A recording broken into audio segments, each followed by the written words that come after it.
بسم اللہ الرحمن الرحیم۔ Ibn Sina institute of life sciences Sheikhupura میں آپ کو خوش آمدید۔ میں ڈاکٹر ندیم ظفر آج آپ کو ویٹرنری پیراسائٹالوجی میں کیڑ کی روک تھام کے بارے میں پڑھاؤں گا، ٹھیک ہے۔ تو یہ پہلے پڑھا دیا تھا اس کا لائف سائیکل، تو آج اس کی روک تھام ہے، ٹھیک ہے۔ تو یہ کیا ہے کہ دنیا کے دوسرے ممالک کی طرح ہمارے ملک میں بھی بیڑوں کے ریور کے ساتھ نگران کتا ہوتا ہے۔ مطلب آپ کو نظر آتا ہے کہ اکثر جو بیڑوں کے ریور جا رہے ہوتے ہیں وہاں پہ کتا ہوتا ہے اور لوگ اس کو رکھتے ہیں۔ تو یہ وہاں سے پھر ظاہری بات ہے، کتے جو ہے نا وہ جس کے پیٹ میں سے فیتا نما کیڑے نہ ہوں یہ ممکن نہیں ہو سکتا، ٹھیک ہے۔ تو اس بیماری کو پھیلانے میں اہم کردار ادا ہوتا ہے، کتا جو ہے اس بیماری میں پھیلانے میں اہم کردار ادا کرتا ہے۔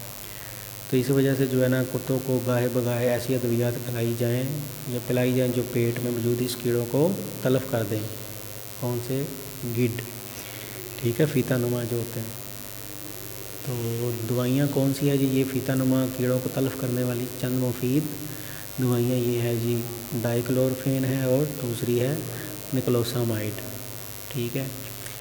تو ڈائکلورفین میں اس کی ڈوز ہم دیکھیں گے، اور جو ہے نائکلوسامائڈ اس کی ڈوز آپ کو ریٹ خوراک بتا دیں گے یہ کتنی استعمال کرتے ہیں، ٹھیک ہے۔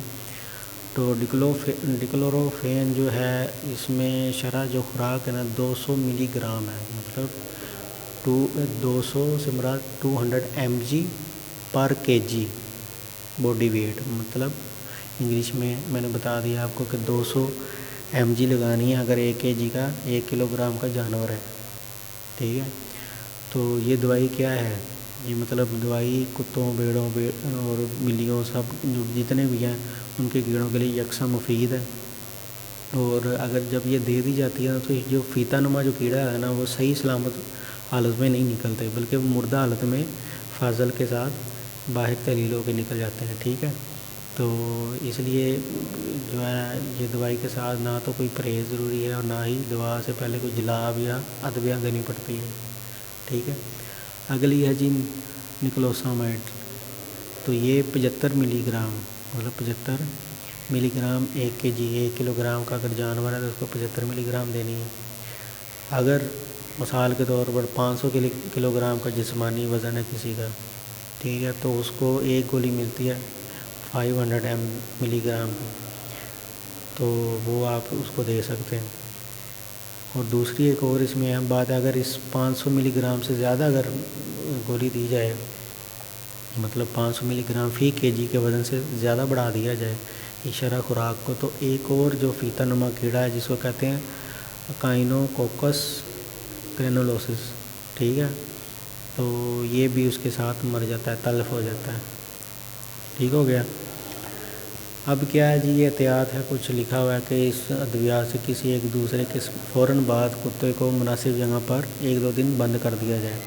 کیوں کر دیا جائے، کیا وجہ ہے، یہ ہم تھوڑا سا ڈسکس کرتے ہیں کہ کیا ہوتا ہے جی۔ کتا جو ہے نا فاضل خارج کرتا ہے، جو اس کا مواد ہوتا ہے، تو اس کو جلا دینا چاہیے یا کسی اور مناسب طریقے سے ٹھکانے لگا دینا چاہیے، تاکہ جو دوا کا زہری اثر پیٹ سے نکلتے ہوئے طفیلی گرم ہے نا یا ان کے انڈے ہیں وہ دوسرے جانوروں میں بیماری کا انتشار نہ بن سکے، ٹھیک ہے۔ تو تاکہ اس کا پھیلاؤ روکا جائے، اصل اس کا لائف سائیکل جو ہوتا ہے نا اس کو توڑا جائے، یہ اصل مقصد ہے، ٹھیک ہے۔ تو یہ جو ہے نا جو فیتا نما طفیلی کرمے ہے نا یہ بالکل ان سے محفوظ رکھنے کے لیے نا ہر 3 مہینے بعد یہ جو ہے نا دینی چاہیے۔ تو کتوں کو کسی حالت میں بھی ذبح کردہ بھیڑ یا بکری کا دماغ نہیں کھانے دینا، اور اس کے علاوہ کیا ہے کہ جی اس کو جو بھیڑ ہے بکری ہے اس کو اچھی طرح سے دفن کیا جائے تاکہ کتے جو ہے نا وہاں تک نہ پہنچ سکے، اس کو کھانا دیں۔ اور دوسرا جو پالتو کتے ہوتے ہیں ان کو تربیت ایسی کی جائے کہ جو اپنے مالک نے اس کو خوراک پیش کی ہے تو وہی وہ کھائیں، ٹھیک ہے، ایسی اشیاء جو ہے نا وہ نہ کھائیں تاکہ ایسے جو فیتا نما کیڑے ہیں وہ ان تک منتقل نہ ہو سکیں، ٹھیک ہے۔ تو ذبح خانوں میں جو ہے وہ بھی ناقابل استعمال جو مواد ہوتا ہے اس کو بھی اچھے طریقے سے ٹھکانے لگانا چاہیے، ٹھیک ہے، اس طرح سے یہ بیماری جو ہے نا وہ پھیل نہیں سکتی۔ تو یہ ہے جی روک تھام اس کا۔ اور اس سے پہلے ہم نے یہ دوائی پڑھ لی ہے، 2 دوائیاں ہیں، ایک 200 mg پر kg دینا ہے، دوسرا 75 mg اور 500 MGV سے زیادہ دیں گے تو کائنوکوکس گرینولوسس بھی فیتا جمع جو ہے وہ مر سکتا ہے. ٹھیک ہو گیا. تو ملتے ہیں انشاءاللہ اگلی کلاس میں. تب تک کے لیے خدا حافظ.